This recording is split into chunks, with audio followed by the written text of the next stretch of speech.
Voilà, merci. Le Père Charles Rebois maintenant. Voilà. Merci voilà, pour l'accueil du Père Théane, pour l'invitation et puis pour votre présence. Voilà, comme le dit le Père Théane, se lever tôt avant la messe pour venir rencontrer et écouter quelqu'un que certains connaissent mais que d'autres ne connaissent pas. Alors juste en deux mots pour me présenter rapidement, donc le Père Théane disait voilà, je suis curé donc, de Montsou, Bouffémont, donc deux paroisses. Je suis délégué aussi à la diaconie. Je connais quelques personnes là aussi, j'accompagne voilà, la fraternité aussi Saint-Benoît-Joseph Labre avec Corinne. Ouais, Corinne Comartin, on a eu l'occasion dans le cadre aussi un petit peu de la mission de la diaconie d'organiser le pèlerinage sur Compostelle avec des personnes en précarité. Voilà, donc c'est l'évêque après mes 8 années où j'ai été aumônier de prison à la maison d'arrêt de Denis avec le Père Guillaume Villac, que certains d'entre vous connaissent, voilà, m'a demandé effectivement de rejoindre le service de diaconie. Et voilà, c'est le service pauvre. C'est le service pauvre justement qui est là pour essayer de faire entendre un petit peu le cri des pauvres. Et du coup, le Père Théane m'a proposé justement en tant que délégué à diaconie justement de partager en ce premier dimanche de l'Avent sur ce thème de la pauvreté, en lien aussi avec la lettre apostolique de notre pape Léon XIV là, sur précisément la pauvreté, sur la charité, donc Dilexit. Et donc je vais essayer de décliner un petit peu ça. Voilà, l'axe que j'ai choisi, c'est aussi à partir aussi de la phrase de Jésus, des pauvres vous en aurez toujours. C'est quand même étonnant, c'est bien, mais qu'est-ce que le Seigneur veut nous dire? Peut-être les pauvres justement sont là aussi pour nous aider à accueillir aussi nos pauvretés. Et ne pas justement être au-dessus, mais être tous serviteurs. Je vais souvent reprendre une phrase du Père Wresinski, le fondateur d'ATD Quart-Monde, qui disait « Nul n'est trop pauvre pour n'avoir rien à donner, nul n'est trop riche pour n'avoir rien à recevoir. » Et je crois que c'est vraiment, cette phrase nous invite à grandir ensemble dans l'humilité. Un petit peu, là je vois des enfants qui sont là, la phrase aussi qui dit « On a toujours besoin d'un plus petit que soi ». Je crois que c'est important, c'est Jésus insistant sur la place des petits, si vous ne redevenez pas comme ces petits enfants, si vous ne retrouvez pas cette humilité par rapport à vos pauvretés aussi, par rapport à la pauvreté, vous ne pourrez pas entrer dans le royaume des cieux. Voilà, sans moi vous ne pouvez rien faire. Et c'est ce chemin d'humilité que le Seigneur nous a montré. Donc voilà, c'est un peu l'axe dans lequel je vais essayer de nous engager. Alors comme j'aime bien chanter, et j'aime bien chanter aussi confier toute intervention à l'Esprit Saint, puis voilà, comme on va se réchauffer un petit peu, je vous invite à vous lever et on va confier cette journée, voilà, ce premier jour de l'Avent, à l'Esprit Saint. Et puis ensuite, je vous inviterai, si vous avez une petite application AELF, vous avez vu ça là sur vos portables, on est la génération connectée, hein, voilà, sinon on s'entraîne. Je vous inviterai à prendre, c'est un livre de l'Office des Vêpres du lundi 24 novembre. C'est un chant qui frappe à ma porte. Mais d'abord, on va chanter l'Esprit Saint, et ensuite ce chant de l'hymne de l'Office des Vêpres du lundi 24 novembre. Viens, Esprit de sainteté, viens, Esprit de lumière, viens, Esprit de feu, viens nous embraser, viens, Esprit de sainteté, viens, Esprit de lumière.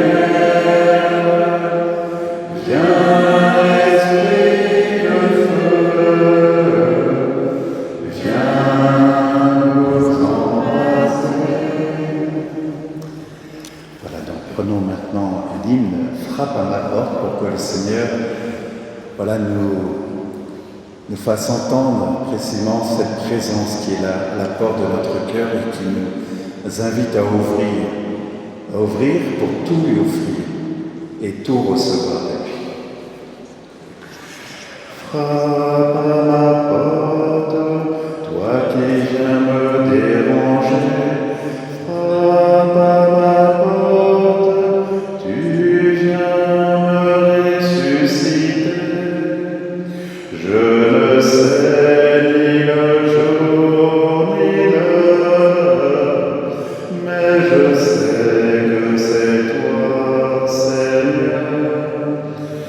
Frappe à ma porte, tout le vent de ton esprit. Frappe à ma porte, le cri de tous mes frères. Je ne sais ni le jour ni l'heure, mais je sais que c'est toi, Seigneur. Frappe à ma porte, le cri de tes affamés. Frappe à ma porte, la chaîne du prisonnier. Je ne sais ni le jour ni l'heure, mais je sais que c'est toi, Seigneur. Frappe à ma porte, toi la misère du monde.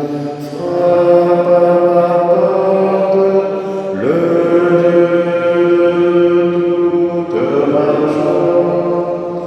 Je ne sais ni le jour ni l'heure, mais je sais que c'est toi, Seigneur. Nous pouvons nous asseoir. Voilà, le Seigneur, effectivement, frappe à la porte de notre cœur pour nous rappeler que, quelles que soient nos pauvretés, ce n'est pas nous qui le choisissons, c'est lui qui nous choisit. Et qui appelle chacun et chacune d'entre nous, comme il appelle tous nos frères et sœurs en humanité, pour nous rappeler que nous ne formons qu'un seul corps. J'ai rencontré, il n'y a pas très longtemps, une personne que vous connaissez peut-être, grâce à mon équipe de vie, une équipe de prêtres. J'appartiens aussi à une fraternité de prêtres, Coronum, de spiritualité jésuite, et grâce à un frère prêtre, et c'est même pas grâce à un frère, non, c'est moi qui leur ai parlé de cela. Lundi dernier, j'étais à Mours, chez les Pères Blancs. J'aime beaucoup, une fois par mois, aller me ressourcer là-bas, et le Père Ange, peut-être certains d'entre vous connaissent, dans son homélie, m'a fait découvrir une personne qui s'appelle Marie-Noël. Certains d'entre vous connaissent certainement Marie-Noël d'Auxerre. Voilà. Et j'ai repris une poésie de Marie-Noël d'Auxerre, justement, qui nous parle de la pauvreté, et justement pour nous réconcilier avec la pauvreté. Souvent, la pauvreté, on la tient à distance. Et du coup, on n'apprend pas non plus à accueillir ces pauvretés, comme précisément le lieu de la rencontre, le lieu où le Seigneur justement vient nous rejoindre. Je vais demander à une personne, Martine, non, je sais pas, viens, Anne, parce qu'on va le faire à deux voix justement, le texte de Marie-Noël. Tu vas le lire, et alors, mon Dieu, celui-là, ce texte-là, et moi, je dirai à chaque fois, tu donnes. Tous les donnes, c'est moi qui dis. Ok. Ils sont où les donnes? Ils sont tout à la suite, voilà. Je commence par là, et puis dès que tu vois donne, tu me laisses. Mon Dieu, je ne vous aime pas, je ne le désire même pas, je m'ennuie avec vous. Peut-être même que je ne crois pas en vous, mais regardez-moi en passant. Abritez-vous un moment dans mon âme, mettez-la en ordre d'un souffle, sans en avoir l'air, sans rien me dire.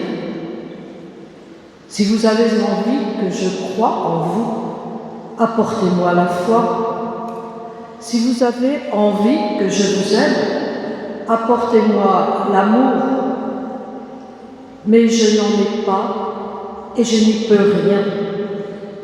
Je vous donne ce que j'ai, ma faiblesse, ma douleur, et cette tendresse qui me tourmente et que vous voyez bien, et ce désespoir, et cette honte affolée, mon mal, rien que mon mal, c'est tout, et mon espérance. Quelquefois aussi, je me présente à Dieu comme une porteuse de peine chargée de tous les fardeaux du voisinage, et je lui dis « Ne faites pas attention à moi, je ne peux pas vous plaire. Regardez seulement les souffrances que je vous apporte, comme un pauvre commissionnaire qui vient de la part des autres. Voici le mal de mon père, voilà celui de mon ami, celui de tel ou de tel autre. »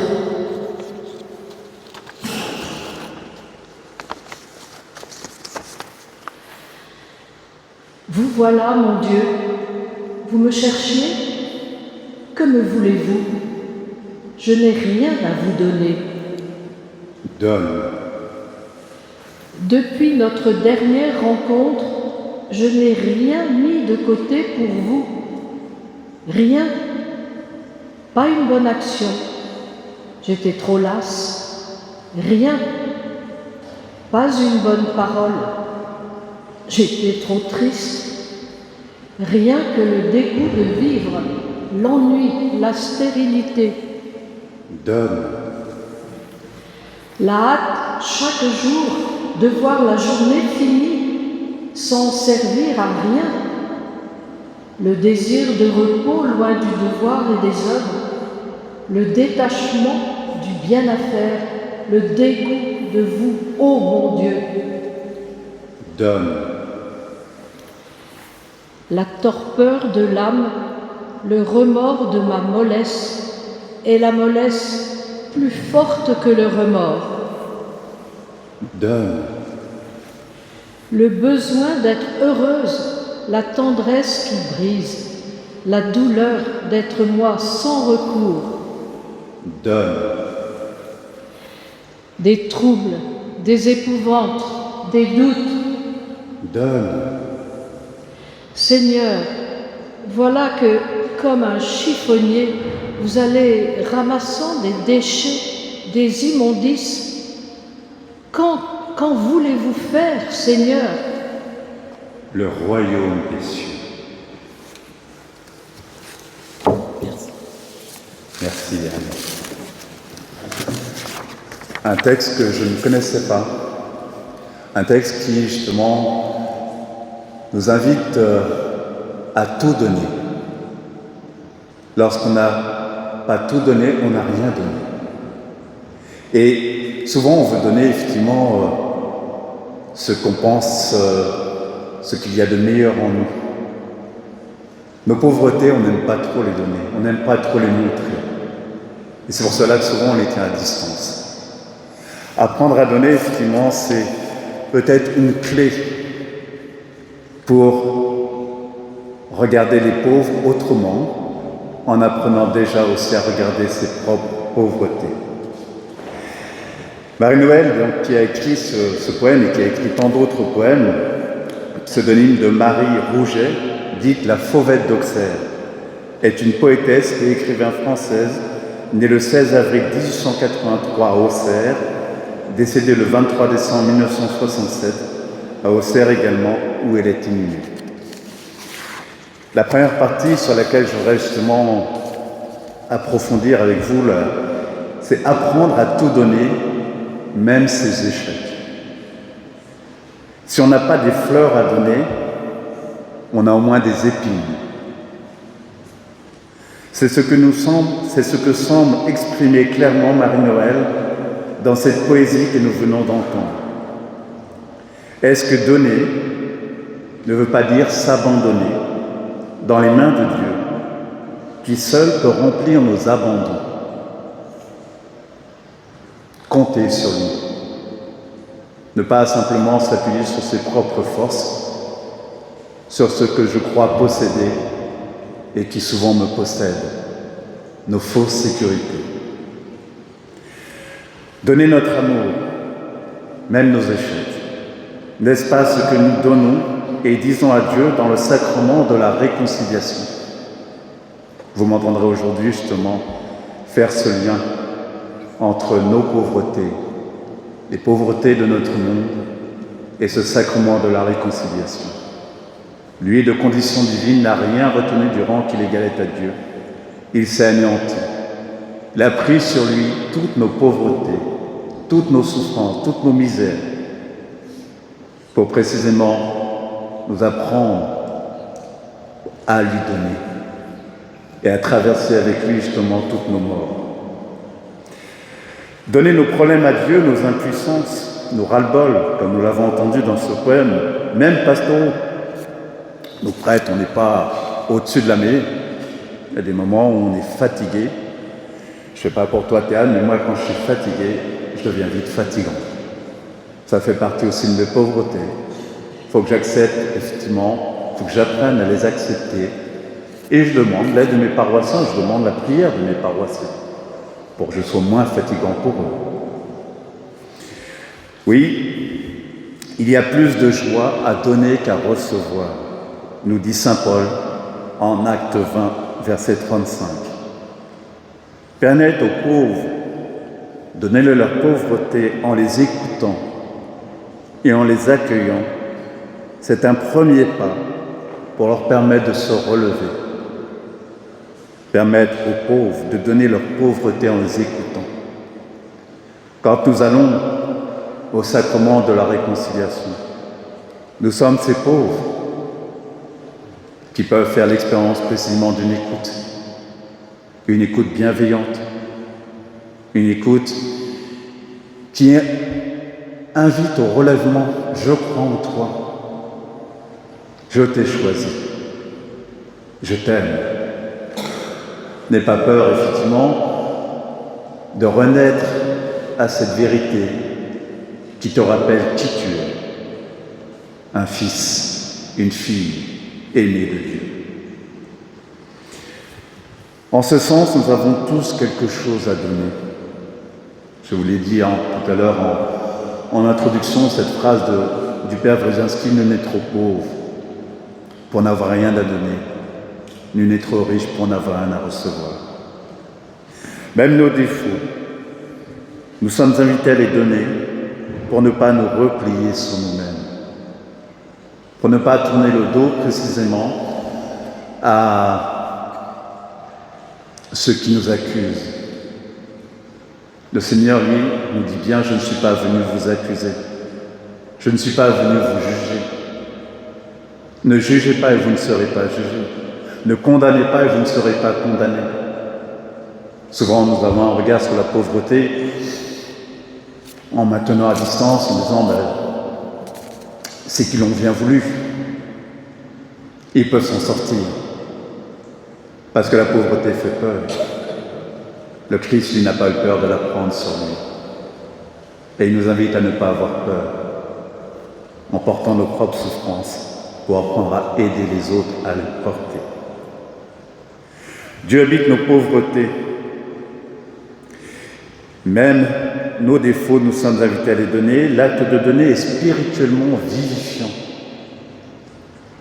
Dans le sacrement de la réconciliation, hier j'ai eu la joie justement de vivre cela avec un enfant.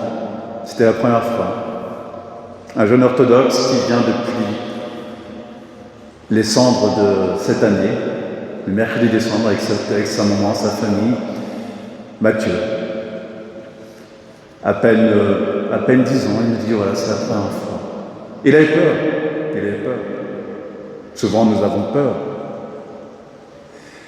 Et Mathieu a fait cette expérience de ce sacrement de la joie. La joie de se sentir porté, la joie de se sentir relevé, et la joie effectivement de comprendre que dans nos relèvements, c'est le relèvement de l'humanité. Lorsqu'un membre du corps souffre, c'est tous les membres du corps qui souffrent. Lorsqu'un membre du corps est à l'honneur, c'est tous les membres du corps qui sont à l'honneur. Nous appartenons au même corps. Dieu habite nos pauvretés pour nous enrichir de sa tendresse, de son pardon et de son amour.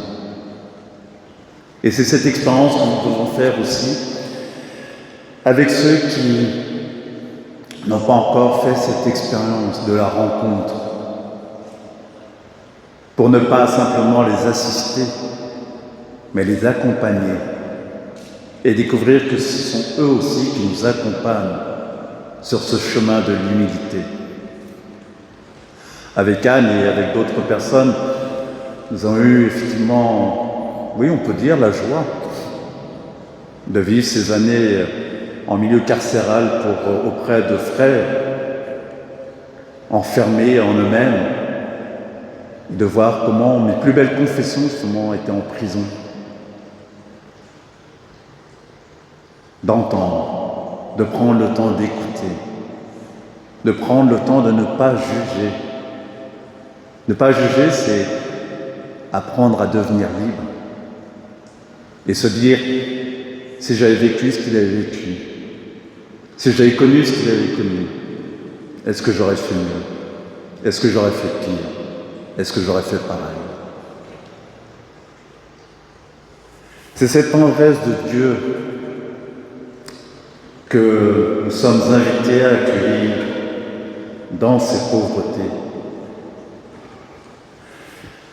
Plus je donne, plus je suis en capacité de donner. Même mes pauvretés pour retrouver ma véritable liberté, celle de me savoir suffisamment aimé. On entend souvent, quand même, Dieu ne peut pas tout pardonner. C'est pas possible. Humainement, oui, c'est pas possible. Mais Dieu est divin. Dieu est Dieu. Il a été jusqu'à donner son Fils par amour de notre humanité, pour nous arracher précisément à celui qui, lui, nous accuse. Dans l'Apocalypse, le bien nommé l'accusateur de nos frères, jour et nuit, il passe son temps à nous accuser les uns les autres et à faire en sorte qu'on s'accuse. J'aime souvent donner en confession, cet exemple, je ne sais pas si dans beaucoup de pays d'Afrique, mais quand on juge, on se juge soi-même. J'accuse le sapin qui est là, mon doigt qui juge, là, vous voyez mon doigt là. Les 3 doigts, ils sont tournés vers moi. Mais là, on est champion aussi, c'est quand je m'accuse moi. Qu'est-ce que je suis en train de leur raconter, là, Père Charles, tu es sérieux, là, Donc là, je m'accuse. Les 3 doigts, ils sont tournés vers vous. Puis des fois aussi, quand on finit d'accuser un peu tout le monde, ou de s'accuser soi-même, qu'est-ce que j'ai fait au bon Dieu? Même des fois, les non-croyants, hein. Qu'est-ce que j'ai fait au bon Dieu? Laissez-le tranquille si vous ne croyez pas en lui. Mais on s'accuse encore. Et ça, c'est le piège du tentateur, du diviseur. Accusez-vous les uns les autres, comme je vous accuse jour et nuit. Et qu'au moment de notre Seigneur, ce n'est pas accusez-vous les uns les autres. C'est aimez-vous les uns les autres. Ces 2 mains que je vous ai données, c'est bien pour recevoir. Et surtout pas les fermer, mais pour redonner ce que vous recevez. Et quel est le plus beau don que Dieu nous a fait, si ce n'est celui de notre vie, si ce n'est celui de la vie de nos frères et sœurs. Et donc, apprendre effectivement à lui donner nos pauvretés, les pauvretés de notre monde, les souffrances de notre monde, nos propres souffrances, en lui tendant les mains, en lui donnant tout, et en gardant les mains pour recevoir ce qu'il veut nous donner pour le monde. Lorsque nous venons au sacrement de la réconciliation, ce n'est pas simplement pour nos petits péchés, pour nos pauvretés. C'est pour lui dire, Seigneur, j'invite à notre secours. Seigneur, oui, je cours à la confession pour venir recevoir de toi, au cœur même de mes pauvretés, ta tendresse, ta miséricorde, la guérison, ce sacrement de la guérison. Les pauvres tendent la main. Quand on est riche, on a du mal à tendre les mains, on a honte, on n'ose pas. Alors que le monde a faim et soif, que le Seigneur a faim et soif.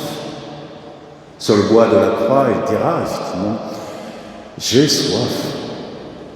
Cette parole que Sainte Mère Teresa de Calcutta a reprise lorsqu'elle rencontre un pauvre au retour d'une retraite de Darjeeling, qui lui dit cette parole, j'ai soif, et alors qu'elle est déjà religieuse depuis l'âge de 18 ans, qu'elle est bien installée avec les petites filles de Lorette, bonne famille, ben elle entend, elle reconnaît que c'est le Seigneur qui dit, ils ont soif. Ils ont soif. Et j'ai soif de leur partager cette soif aussi. J'ai soif de partager ma soif avec toi pour que tu puisses répondre à leur soif, qui que tu sois.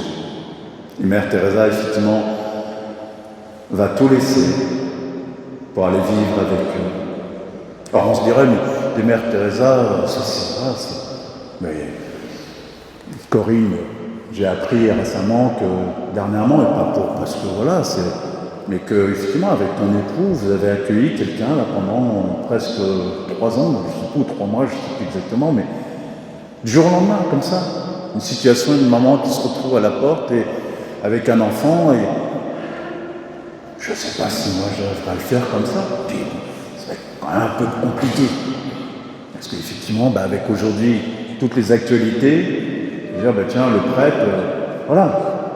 Heureusement qu'on a des frères et sœurs, et pas pour dire, on fait mieux, mais pour dire, voilà, tous reconnaître ces pauvretés qui nous paralysent, mais pour les lui confier, pour dire, Seigneur, nous savons que c'est là précisément où tu viens nous rejoindre, pour ensemble avancer sur le chemin de l'humilité. Apprendre à accueillir nos pauvretés après les avoir données. En Église, on accueille les gens qui viennent. Mais est-ce qu'on va à la rencontre de celles et ceux qui ne viennent pas, de ceux qui ne demandent rien? Le pape François constamment nous invitait à être cette Église en sortie, aller à la périphérie, aller les rencontrer dans ce monde. Les pauvres, souvent, on pense à la pauvreté matérielle, mais la pauvreté spirituelle. Ma vocation est née précisément à Calcutta auprès des sœurs de Mère Teresa, après avoir quitté l'Église pendant plus de 15 ans. Et ce sont les pauvres qui sont venus me rejoindre dans mes pauvretés et qui m'ont dit, ne tourne pas le dos à la réalité de ce que tu portes en toi, à tes fragilités. Donne, donne, et tu recevras la force nécessaire pour aller à la rencontre de toutes ces pauvretés qui nous empêchent effectivement d'accueillir ensemble la véritable dignité de notre humanité. Comment apporter une parole, et quelle parole apporter au monde? La parole de Dieu, n'est-ce pas notre richesse? Lorsque je rencontre un frère, lorsque je lui adresse une parole, lorsque je le regarde, Je t'ai vu, il t'a vu. Et je veux te reconnaître. Et je veux le reconnaître en toi. Aide-moi aussi à le reconnaître en moi. Aller à la rencontre de nos frères et sœurs en humanité, c'est aller à la rencontre de notre Dieu.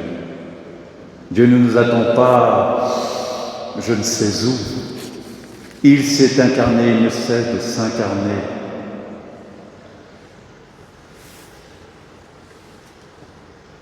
Lors des funérailles, nous faisons cette expérience, nos prêtres. Les funérailles, pas simplement les prêtres, les laïcs aussi qui nous accompagnent, les funérailles sont un des lieux où nous expérimentons la rencontre comme un lieu pour une possible rencontre avec Dieu. Apprendre effectivement que dans nos morts, c'est ce chemin qui nous conduit justement vers cette espérance et cette certitude en la vie éternelle. Rien n'est perdu pour Dieu. Rien ne pourra nous séparer de l'amour de Dieu, pas même la mort.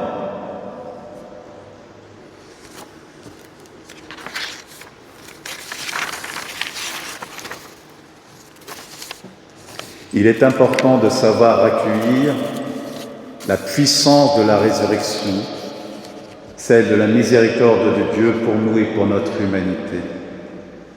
Hier, je le disais en homélie, et vous m'entendrez peut-être tout à l'heure, il y a urgence. La maison brûle, mais le Seigneur nous dit « N'ayez pas peur ». Je vous donne justement les instruments pour relever ce monde en me laissant vous relever, pour guérir ce monde en me laissant vous guérir. Nous avons chanté « Frappe à ma porte ». Oui, frappe à ma porte, pour répondre effectivement à te laisser entrer dans ce monde. Nous portons aussi le monde en nous. Nous portons le monde en nous. Et la lumière du monde n'a pas choisi une autre demeure que celle de notre humanité. Nous sommes ce temple saint. Nous sommes ce temple qu'il choisit pour rejoindre tous nos frères et sœurs. Si tu savais le don de Dieu, dira Jésus à la Samaritaine. Accueillons cette phrase pour chacun et chacune d'entre nous. Et rappelons-nous ce que nous sommes pour Dieu. Rappelons-nous ce que chacun de nos frères et sœurs sont pour Dieu. L'homme est beau, mais il l'a oublié. Il y a un psaume qui dit « Seigneur, je te rends grâce pour la merveille que je suis ». Je vous invite à le dire avec moi. Seigneur, je te rends grâce pour la merveille que je suis. Je vous invite maintenant à regarder votre voisin ou votre voisine et lui dire « Seigneur, je te rends grâce pour la merveille qu'il est ou qu'elle est ».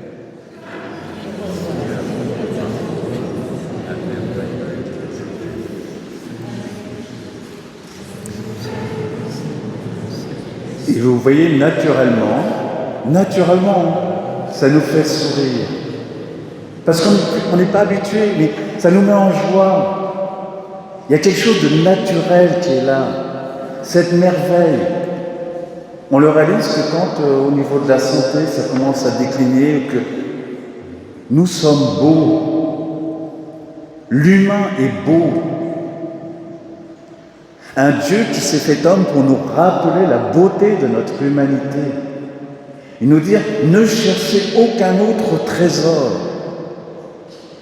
C'est dans le cœur de l'homme. Mais l'ennemi est là, bien sûr, lui, pour nous faire douter. J'entends des fois, même des pratiquants dire, je crois en Dieu, mais je ne crois plus en l'humanité.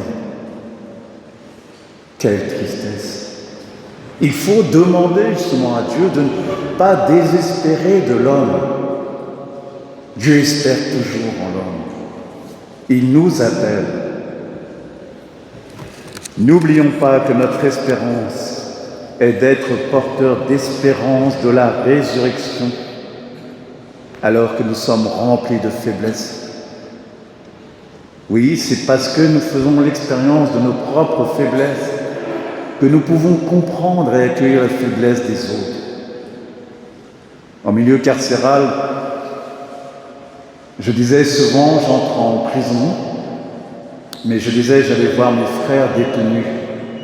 Et finalement, ce sont eux qui m'aidaient à entrer dans mes propres prisons intérieures. Ce sont eux aussi qui m'ont aidé à devenir un peu plus libre dans ce que je suis, apprendre à s'accepter tel que je suis, avec mes forces, mais surtout avec mes fragilités. Comment et pourquoi notre Dieu a choisi la faiblesse? Ce n'est pas du tout l'image de la divinité dont on se faisait dans l'Antiquité, dans Dieu c'est Dieu, ou même encore aujourd'hui dans des religions, dans d'autres religions. Un Dieu tout-puissant, un Dieu, et là un Dieu qui se fait petit enfant. Un Dieu qui s'est fait homme jusqu'à se laisser crucifier par amour pour nous dire « Prenez soin les uns des autres, prenez soin des membres de mon corps que vous êtes. J'ai donné ma vie pour vous. N'ayez pas peur de donner vos vies pour moi et pour vos frères et sœurs en humanité. Il n'y a rien de plus beau à donner que sa vie. Il n'y a pas de plus grand amour que de donner sa vie pour ceux qu'on aime.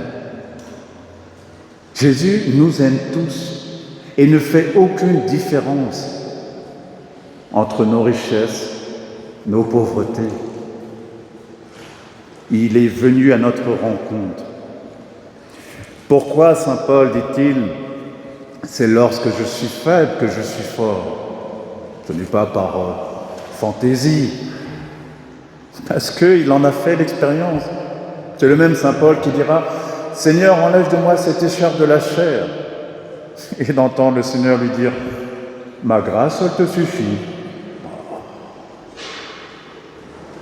On va en confession, puis on se dit « J'y vais, mais je sais que je vais retomber. Alors finalement, je ne vais pas y aller. Parce qu'à quoi ça sert ?» Pourquoi le Seigneur donne cette réponse à saint Paul, « Ma grâce, elle te suffit » comme ça, tu ne pourras pas t'enorgueillir. Tu ne pourras pas regarder les autres de haut, mais d'en bas. D'en bas. Nos pauvretés sont nos richesses. Si justement nous comprenons que c'est là où le Seigneur peut nous relever, il faut s'abaisser pour être élevé et pas s'élever. Les pauvres nous invitent à poser un regard, justement, sur celui qui s'est fait le plus petit d'entre les nôtres, sur celui qui a pris notre condition d'homme et de femme, pour précisément nous rappeler la grandeur de son amour. Oui, l'accueil de notre faiblesse, c'est l'accueil de notre humilité. C'est peut-être ce que nous apprennent malgré eux les pauvres. Voilà, les pauvres ne sont pas là pour dire, voilà, ils vont nous servir et puis c'est bien qu'ils restent comme ça dans leur compte. Non, non. Pour nous dire, vous ne serez pas libres et vous ne serez pas riches tant que vous ne les aiderez pas. Les pauvres sont là justement pour nous encourager à ne pas démissionner dans notre véritable vocation, qui est celle de prendre soin. Nous nous rappelons cette parabole du bon samaritain. Le prêtre passe son chemin, le lévite passe son chemin, et le bon samaritain s'arrête, l'emmène justement pour qu'il soit soigné, demande à l'aubergiste de prendre soin de lui. Il ne prend pas soin de lui tout seul, il demande aussi à l'aubergiste de prendre soin de lui, parce que prendre soin, on a besoin d'être à plusieurs. Au service de la diaconie, c'est ce que nous avons vécu lors de la journée des pauvres et lors de la messe aussi des morts de la rue. Dans notre diocèse, encore 14 personnes cette année sont mortes dans la rue, dont un enfant. L'année dernière, 17 personnes, dont un bébé. Mais tout ça, c'est caché. Comme si voilà, c'est tellement honteux qu'il ne faut pas en parler. Mais on ne peut pas. Nous, chrétiens, nous sommes quelque part comme des éponges. Et donc, du coup, quand nous tombons, quand nous chutons, quand nous faisons l'expérience de nos pauvretés, ce sont ces pauvretés que nous absorbons aussi. Et c'est pour cela que c'est important d'aller demander au Seigneur, Seigneur, aide-nous. Je viens pour tous ceux qui ne viendront pas, Seigneur. Je viens recevoir ce médicament pour la guérison du corps entier. Je dis souvent d'ailleurs, hier je le redisais encore à cet enfant, quand vous venez à la confession, effectivement, qu'est-ce que fait le prêtre au départ? Il vous écoute, il ne vous dit pas tout de suite ce que vous avez. C'est comme quand vous allez chez le médecin. Vous allez chez le médecin il ne va pas vous dire vous avez une grippe, vous avez un cancer. Non, il vous écoute d'abord.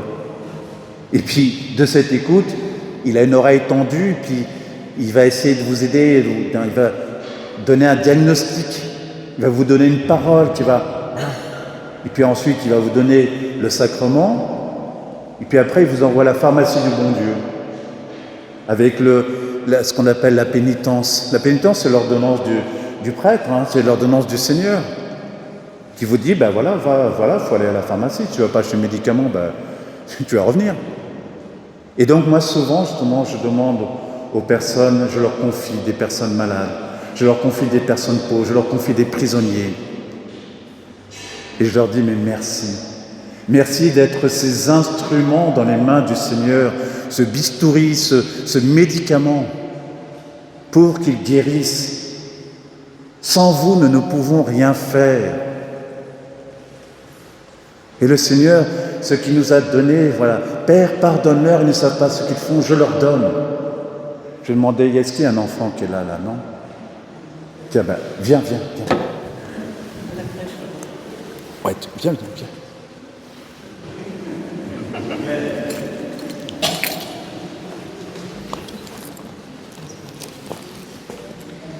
Voilà. Tu t'appelles comment? Claire. Claire. Mets-toi comme ça sur le côté.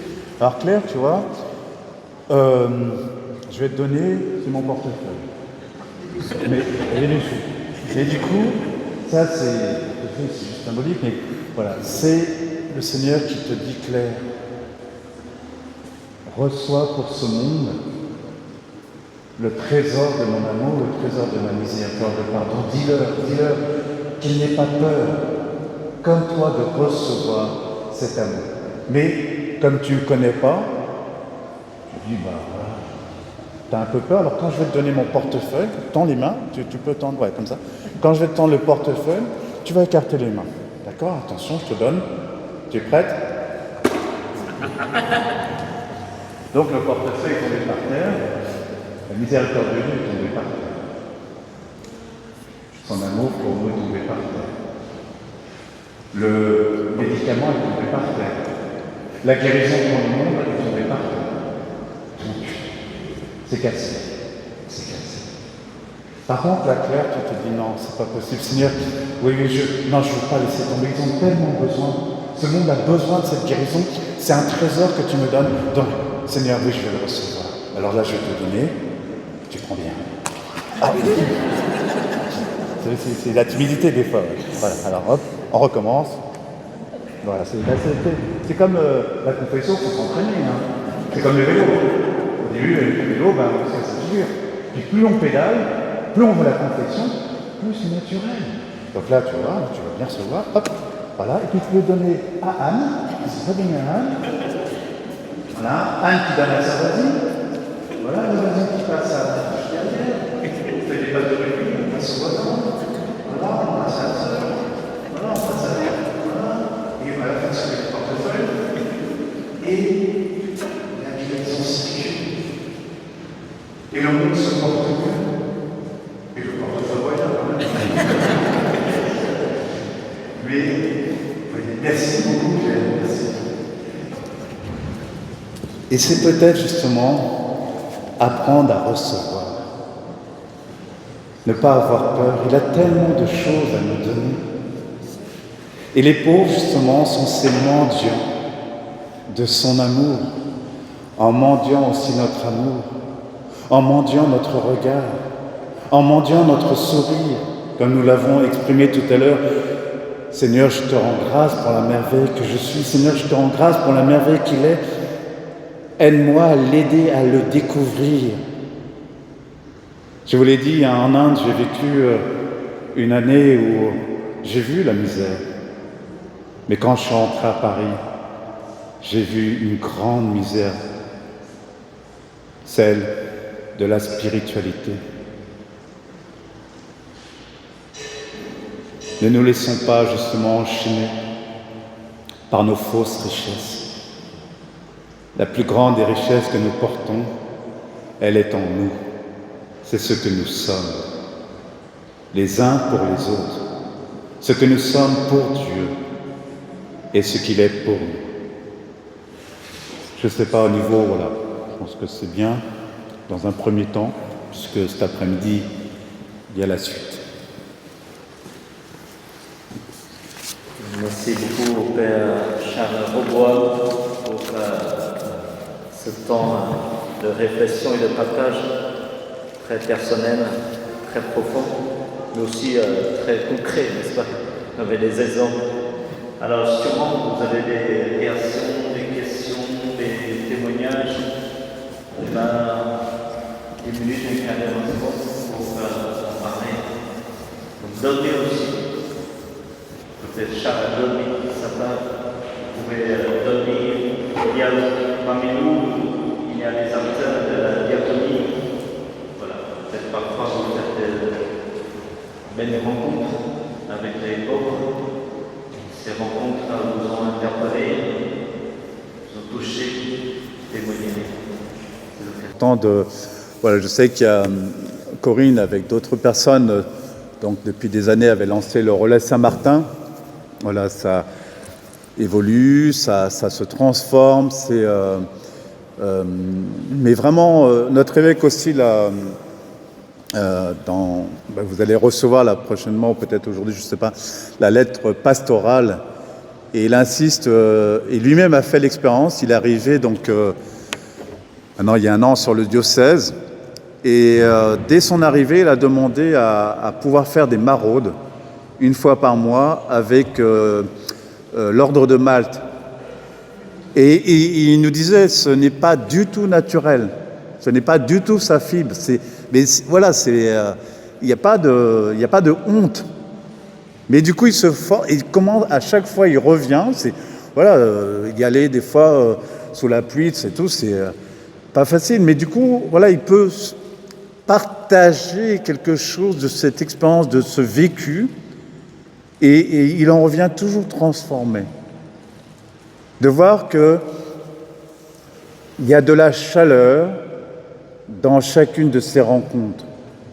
Et que du coup, ce que la personne qui est là dans la rue vit physiquement de froid, va réchauffer notre cœur qui, lui, des fois, peut être un peu froid ou pris par la peur. Et c'est ça, c'est libérer des choses qui peuvent nous paralyser. Souvent, effectivement, on ne sait pas faire, mais tant mieux. J'ai donné une expérience que j'avais faite quand j'étais là-bas à Calcutta. Le matin, j'allais à Nabodjiban. C'était une maison tenue par les frères de Mère Teresa. Il y avait des enfants handicapés, mais très, très handicapés. Je me demandais même comment c'était possible que la vie puisse s'exprimer. Et la première fois que je suis arrivé devant eux, ils étaient tous au sol, là, comme ça, une vingtaine de gamins. Moi, j'étais un peu un grand dadais, là, debout, là, sur pattes. Hein. Et je les regardais, mais comme des handicapés, en me disant, mais qu'est-ce que je vais faire? Qu'est-ce que je peux faire? Et j'ai entendu simplement leur regard, comme s'ils me disaient, mais Charles, tu nous regardes comme des handicapés. Mais actuellement, le plus grand des handicapés, c'est toi. Tu crois que tu sais faire parce que tu as ton petit cerveau qui cogite, que tu es sur tes deux pattes, mais tu sais rien faire. Mais c'est pas grave, on va t'apprendre. Et j'ai eu les meilleurs professeurs, des enfants qui ne pouvaient pas trop parler, qui ne voyaient pas, qui avaient des membres complètement, et ils m'ont appris à me taire. Vous avez vu que j'étais un peu bavard. Ils m'ont appris à me taire, ils m'ont appris à écouter, ils m'ont appris à regarder, ils m'ont appris à me laisser prendre par la main et accepter de grandir avec eux. Et dans nos pauvretés, on fait toujours l'expérience. Un jour, j'avais l'habitude, effectivement, de jouer, de les nourrir, de les changer. Et puis un matin, j'avais fini le service. À chaque fois que je repartais de là, j'étais rincé. Et j'avais un petit rituel, c'est que je leur disais au revoir, je faisais un petit bisou avant de repartir et tout, quoi, quand ils étaient couchés. Quoi. Et j'arrive, serein, et je sens qu'il a fait sur lui. Mais j'ai plus de force. Je n'ai plus de force. Je suis vidé, intérieurement, non, je ne peux pas. Je ne peux pas. Et je dis, Seigneur, je ne peux pas, je suis vidé. Et je tourne le dos à cet enfant en sachant très bien qu'il n'allait pas être changé avant le lendemain. J'ai honte. J'ai honte, mais je n'ai pas de force, j'ai plus de force. Et je tourne le dos et puis j'essaie de négocier avec le Seigneur en disant, Seigneur, tu comprends, pardonne-moi. Et là, le Seigneur, quand même, il y a quelqu'un qui s'en va, un autre bénévole, qui me voit blanc comme un cachet d'aspirine, parce que j'avais tellement honte. Et j'ai juste la force de lui dire, j'ai besoin de toi. Et là, il me dit, qu'est-ce qui se passe? Et je raconte ce que je vous raconte là. Et il sent effectivement que s'il ne m'aide pas, cela va m'obséder toute ma vie. Et il me dit, on y va. Et on y allait à deux. Et quand on a vu le sourire de cet enfant, on a rendu grâce. Mais sans son aide, sans avoir fait l'expérience de cette extrême fragilité quand on est vidé, on est vidé. Quand on n'en peut plus, on n'en peut plus. Donc ça ne sert à rien de vouloir... non. Savoir demander de l'aide. Savoir s'appuyer les uns sur les autres. C'est grandir en humilité. Et c'est s'enrichir de la force des uns et des autres. Donc vraiment, n'ayons pas peur de nos pauvretés. Elles ne sont pas là pour nous accuser, mais elles sont là pour nous éclairer.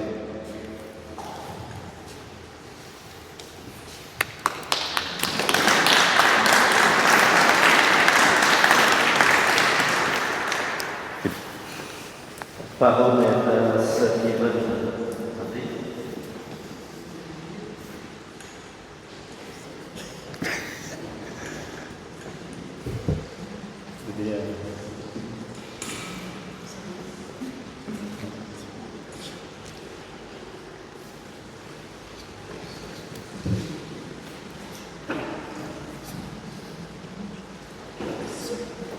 Juste pour remercier, pour rappeler que l'homme est beau et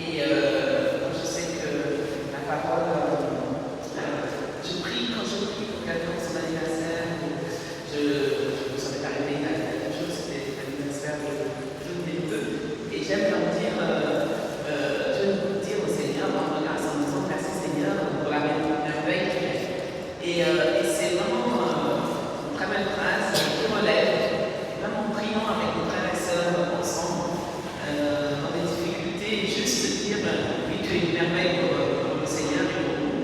Et bien, c'est quelque chose qui relève de l'expérience. Je vais juste apporter ce témoignage. Merci.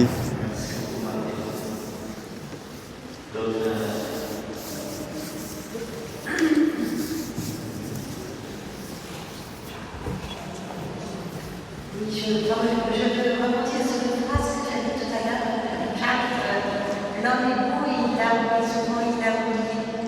Et je suis témoin de plein de souffrances et de réflexions que j'ai pu entendre avec des personnes qu'on a pu accompagner et qui, à cause de leur vie passée, de leur vie actuelle, sentent croire qu'il ne vaut plus rien, qu'il ne valent plus rien. Et dans tout ce qu'on a pu faire, je trouve que la plus belle chose, au-delà de permettre à une personne, avec l'aide d'autres, parce qu'on ne peut pas tout faire tout seul, de permettre à ce qu'ils retrouvent leur dignité d'homme et de femme, au-delà de les aider, ceux qui ont faim, de leur donner à manger, les aider dans leur démarche administrative, de leur donner, de pouvoir se réconcilier avec les membres de leur famille, c'est de leur permettre de leur faire comprendre l'immense dignité qu'ils ont, l'immense beauté qu'ils ont. Et effectivement, comme tu disais tout à l'heure, quand on connaît de près ce par où ils sont passés, on se dit, on ferait pas mieux qu'eux, on ferait probablement pire. Et d'avoir beaucoup de ne jamais juger, c'est important de ne jamais juger l'autre, et quand on comprend effectivement leur vie, on comprend par où ils sont passés. Et donc, voilà, la plus belle grande joie que j'ai pu vivre, c'est quand je vois l'un ou l'autre des personnes qu'on a pu accompagner, de pouvoir comprendre combien ils sont aidés par le Seigneur.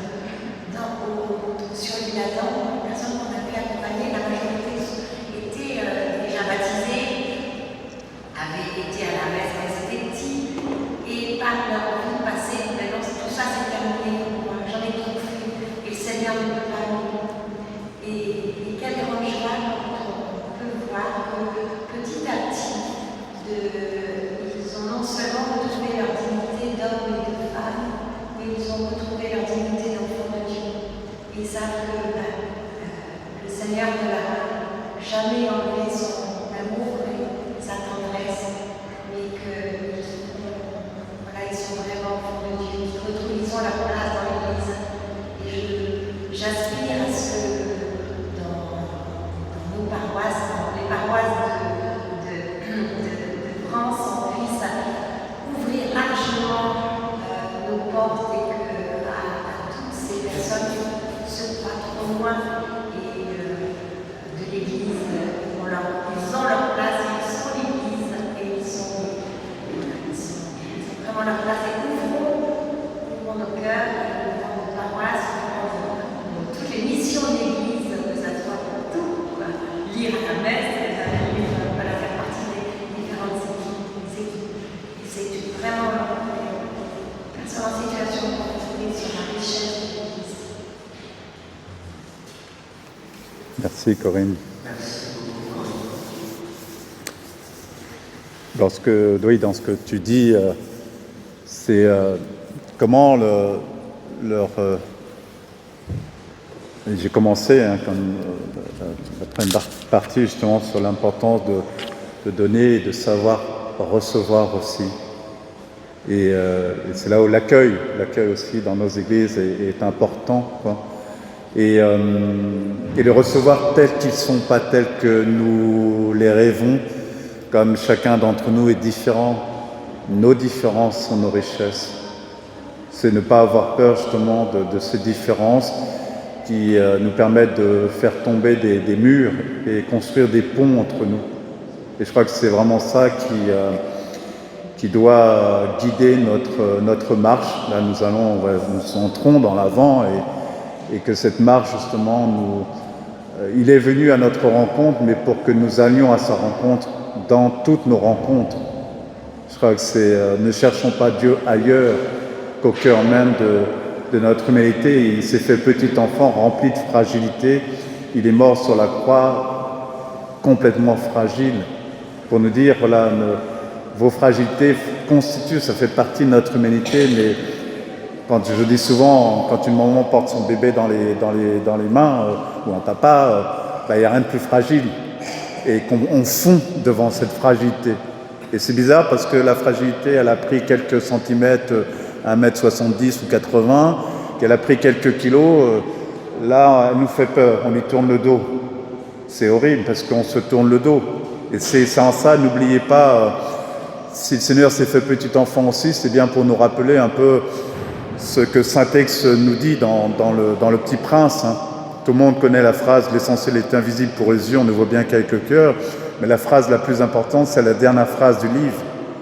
Il écrit ce livre au moment où Adolf Hitler arrive au pouvoir.